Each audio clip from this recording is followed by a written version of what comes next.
All right, today I'm going to teach you how to make outbound phone calls to realtors or a list of leads. If you've got a large list, you have hundreds of people to call on the list, where do you start?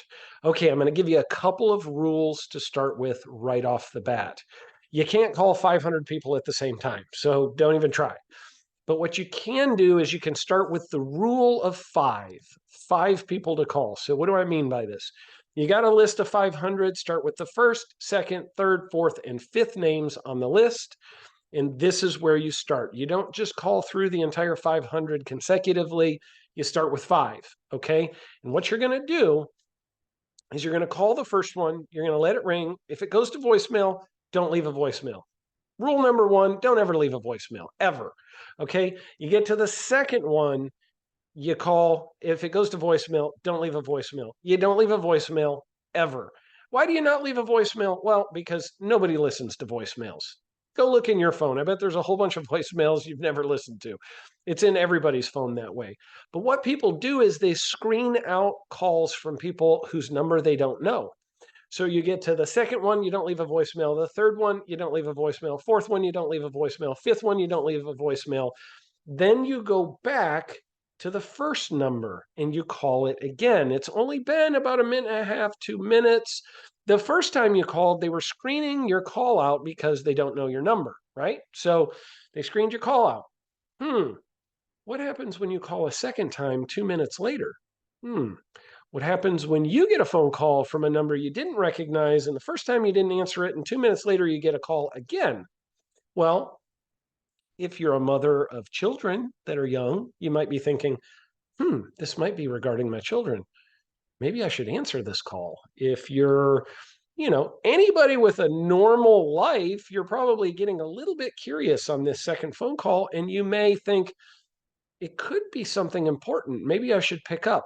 About 50% of the time when you do it this way, people pick up the second time. They don't pick up the first time because they don't know the number, but they're curious when it rings again. So 50% of the time, they pick up the call on the second call. So you call number one, you might get them on the phone. If you don't leave a voicemail. You go to two, do the same thing, three, four, and five, and you just repeat this. 50% of the time, they're going to pick up because you just called a few minutes ago and now they're curious.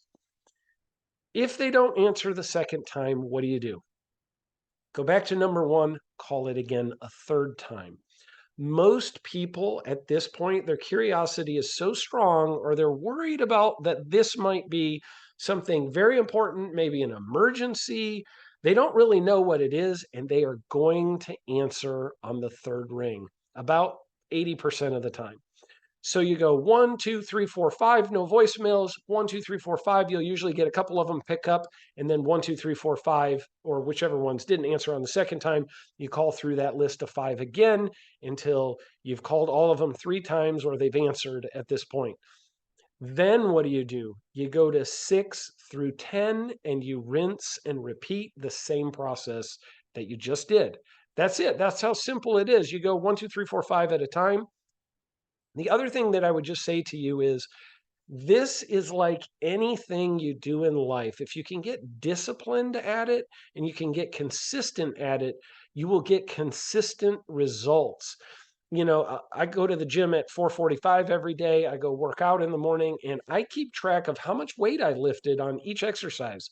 Or if I'm doing the stair climber, I keep track of how many stories I climbed that day. Why do you do this? Because you want to measure what you treasure. Oh, that's so good. You should write that down. Measure what you treasure. Because if you don't measure it, you probably don't treasure it. And if you're making phone calls for a living, and he or she who makes the most phone calls always wins in our business. I remember one time I took this job many, many years ago. I was still a very young man, and I took this job doing credit card collections. Yeah, like terrible job. Like you got to talk to people all day on the phone who are like miserable situations going on in their life. That's why they're not paying their credit cards.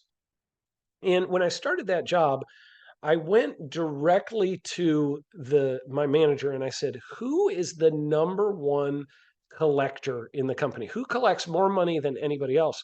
He's like, "Oh, it's this guy DK over here. He's amazing. Like you should talk to him." So I go over and I sit down next to DK and I said, DK, why are you the number one collector?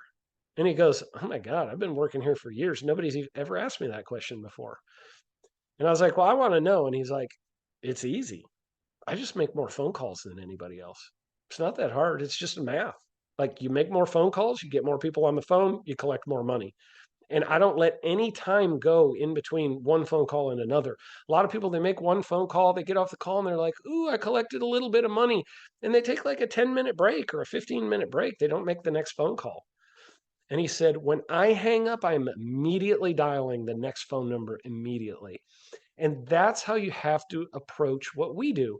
If you're calling a list of the top 500 realtors in your area, it's like go through that list as fast as you can and just be really consistent. And whatever you're going to measure is what you're going to treasure. So take and make little tick marks 1, 2, 3, 4, 5 across, 1, 2, 3, 4, 5 across, and keep track of how many phone calls you make in a day. I would challenge you. I know that I used to make 5 to 700 phone calls a day. That doesn't mean I'm going to talk to 500 to 700 people in a day. It just means I'm going to make 500 to 700 phone calls in a day with the method I just described to you. But I might only get, you know, 10 to 100 people on the phone in a day, depending on the day. So he or she who makes the most phone calls wins. And I would just treat it like I was saying when I go to the gym. Like if last week I was only able to leg press 400 pounds, then next week I'm going to try and do 410. Same thing with the phone calls. If you measure it, you treasure it. So if you keep track of it, you'll see a growth over time with how many calls you can make. And as you see that growth in how many calls you make, you'll see the growth in how many people you get on the phone, which will ultimately turn into appointments you get in front of you, which will ultimately turn into more commission checks you cash. And just remember, if you aren't good at making a lot of phone calls, there's one thing I can promise you is that you're going to raise skinny kids because you won't have a paycheck. All right, that's it for today. I hope this helped you. Go make some phone calls, dive right in. Don't be afraid of the phone.